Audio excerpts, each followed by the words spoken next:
Pencil, the humble pencil, a timeless writing instrument. সহজ অথচ বহুমুখী লেখাৰ যন্ত্ৰ পেন্সিল।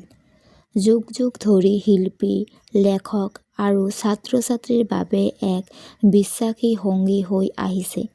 আধুনিক প্ৰযুক্তিৰ উত্থান ঘটিলেও পেন্সিল সৃষ্টিশীল প্ৰকাশ, যোগাযোগ আৰু শিক্ষণৰ বাবে এক অপৰিহাৰ্য আহিলা হৈয়েই আছে। পেন্সিলৰ চমু ইতিহাস।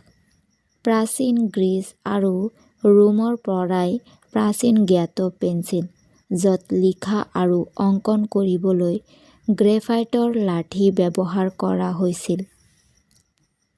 সময়ৰ লগে লগে পেন্সিল নিৰ্মাণত ব্যৱহৃত ডিজাইন আৰু সামগ্ৰীৰ বিকাশ ঘটিছিল।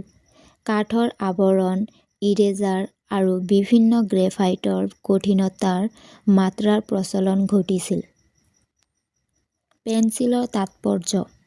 মানৱ ইতিহাসত আইকনিক শিল্পকৰ্মৰ সৃষ্টিৰ পৰা আৰম্ভ কৰি যুগান্তকাৰী বৈজ্ঞানিক তত্ত্বৰ বিকাশলৈকে পেন্সিলে উল্লেখযোগ্য ভূমিকা পালন কৰিছে।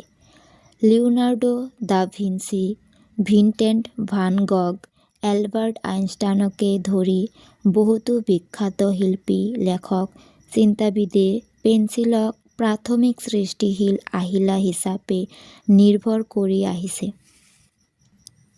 আধুনিক যুগত পেন্সিল।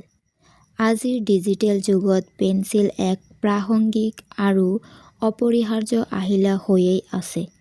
বহু শিল্পী, ডিজাইনাৰ আৰু লেখকে স্পৰ্শ, অভিজ্ঞতা, প্ৰকাশভংগী আৰু বহুমুখিতাৰ বাবে পেন্সিলক পছন্দ কৰিয়েই আছে।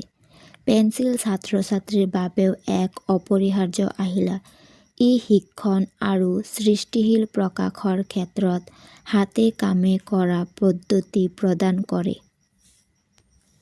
উপসংহাৰ। সামৰণিত ক'ব পাৰি যে পেন্সিল হৈছে মানৱ ইতিহাস আৰু সৃষ্টিশীল প্ৰকাশ ক্ষেত্ৰত উল্লেখযোগ্য ভূমিকা গ্ৰহণ কৰা এক কালজয়ী লেখাৰ যন্ত্ৰ।